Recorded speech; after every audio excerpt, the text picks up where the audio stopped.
Hello, beautiful people. Hello, beautiful people. Happy Monday. It's a beautiful start to our week. Ask for your continuous prayer for my children on this difficult time. I'm definitely hoping they get a chance to properly grieve individually without any outside forces interrupting that. Um, Other than that, I just wanted to start today's video going a little bit back about to my first real pertinent thoughts I can remember as far as my childhood. Of course, there's bits and pieces of things I remember and bits and pieces of things I don't remember, whether it's through old age or whether it's through my injuries or whatever it's from.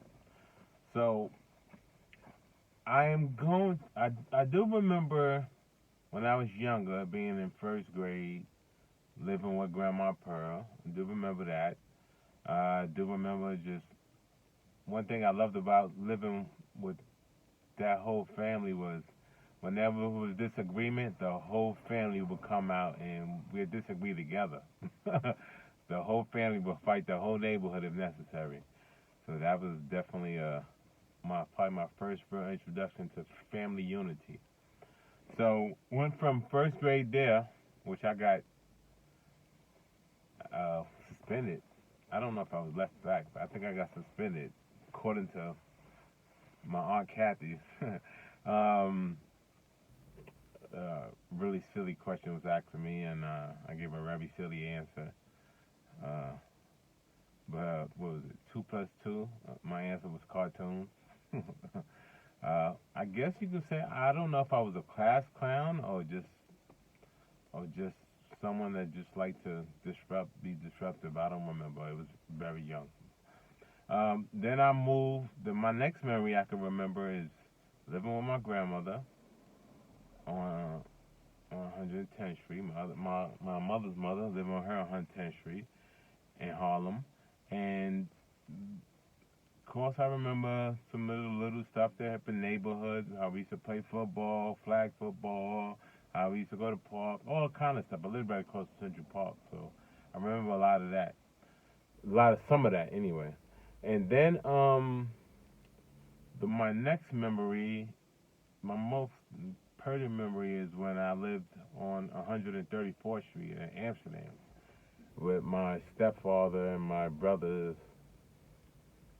and definitely my sister. I think you may be mistaken, Mom. I think Tisha must have been born then. I think I went to that school, 161, PS 161. I think I got there probably around anywhere from second to sixth grade. I think that's about right. I think I was about 9 to 11. So I think that's when I got to that school. Not quite. I don't quite remember 100%, but yeah. Um, but that was my first introduction to really living in the heart of Harlem and dealing with everything. Um, One of my memories, I guess I can say shaped me at a young age was I had a guy in my neighborhood named Todd, and Todd was pretty popular, intimidating guy. I guess you could say I didn't want no smoke with him at that point in my life. I guess I felt intimidated to a certain degree. And I remember my mother, who's gangster and still is gangster. You ask me to a certain degree. Um, she was a fighter. She made me fight this young boy.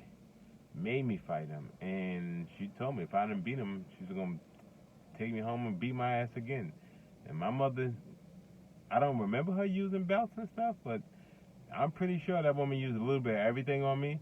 But the thing I remember most about my mother was she was heavy-handed, and she didn't smack, she punched. And so, you can imagine.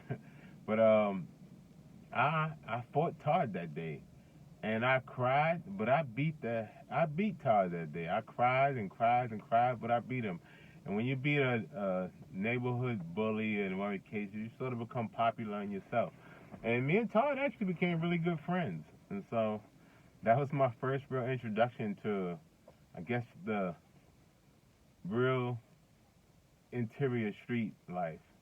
And so it was a really good fourth, what, fourth grade to sixth year, what, third to sixth grade. Uh, One of the things I do recall is that we was really poor, and so we would wear hand-me-downs, and I probably would go a whole school year with one pair of sneakers and maybe two or three pair of pants and two shirts, or maybe more. You can only dress that up so many times before you go to school and you just get picked on. So I went to school fighting because of people with little people's comments. I never warmed up to people little snide little comments about me, so I would literally address it. And I remember I was living on 134th in Amsterdam with my stepfather, and they had two Doberman pictures, maybe three. I gotta ask you that, Mom. I don't quite remember. I know it was a few. And I do remember. I think you said, Mom, y'all didn't work out, so once he left, I think we moved to inside the block, 134th between Amsterdam and Broadway. And that's, I guess you could say, that's where a lot of my development that I can remember actually took place. And so I do remember us being in an apartment and my mother. This was the beginning of when drugs was really getting bad, really getting into the neighborhoods. My mother would, disappear a couple of days at a time. She would come and go, and there was many times I would have to get out and try to figure out how to bring food home to my siblings. 9 to 11 years old, I think I was, which is insane because I could never imagine any 9 to 11-year-old having to go figure out how to bring food home to your siblings. I mostly remember this because of what your grandma and Aunt Cricket you told me. But I remember bits and pieces of it. But thanks to you all, you filled in the blanks. I do remember just many times and y'all told me both myself is how I would make sure my siblings had food to eat, and there was days that I didn't even eat, but that wasn't my makeup. My makeup was always being there for my siblings. And then even preparing y'all for school, getting y'all ready for school, I sort of became a parent at a young age. I had a lot of parental skills at a young age. So, and then I clearly remember and I mean, you talked about that today too, Mom. We had a big rodent problem. And I remember running through the house with an aluminum bat, killing rats, killing mice, trying to kill anything you could with a bat. So I do remember slamming that bat into the floor a few times and getting spanked by it. I do remember that. Um, but it was definitely a great learning curve. I do remember seeing you, Ma, fight on 134th Street. You got jumped by three women. I do remember that. And I do remember one of them cutting you. But I remember you taking a razor from them and cutting, I don't know how many of them you cut, but I do remember you cutting somebody. And that's one of the most case of memory I can remember of my mother just, going at it. Um, I do remember some of the crazy things like running up on that block. I remember hurting myself, falling on a trash bag and a piece of glass going through my hand. But it was definitely a great introduction to to young adult life, which was 9, 10, 11 years old. But nonetheless, it didn't break me, so it made me strong. I do remember being bitter with you, Mom, for years and years and years, even to my adulthood, and I really learned how to just, thanks to a good friend of mine, Tasha, you definitely gave me some good insight on where I was at, and but I definitely had to learn how to just forgive, live and forget, learn how to love you, Mom, because I tell you, if anybody is walking around with aught towards their feelings or family members, it will, it will definitely grow in you. It's like a cancer, and it will grow in you, and you have to figure out how to get by it because it'll eat you alive. It will direct and change so much of your life, you know. So you definitely have to figure out how to make that work because ain't no, it's no easy, there's no easy way to do it, you know. But you definitely got to rip off the band-aid and figure out how to address the problems, especially when it's with one of your parents or something. So definitely, with that said, want to keep this video at a decent pace.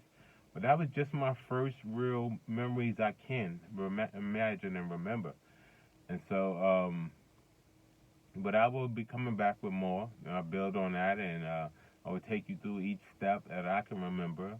And if I can't remember, I definitely got a bunch of people that's always key to filling me in on something. So, with that said, y'all be blessed. Continue to pray for my children's mental state and their health.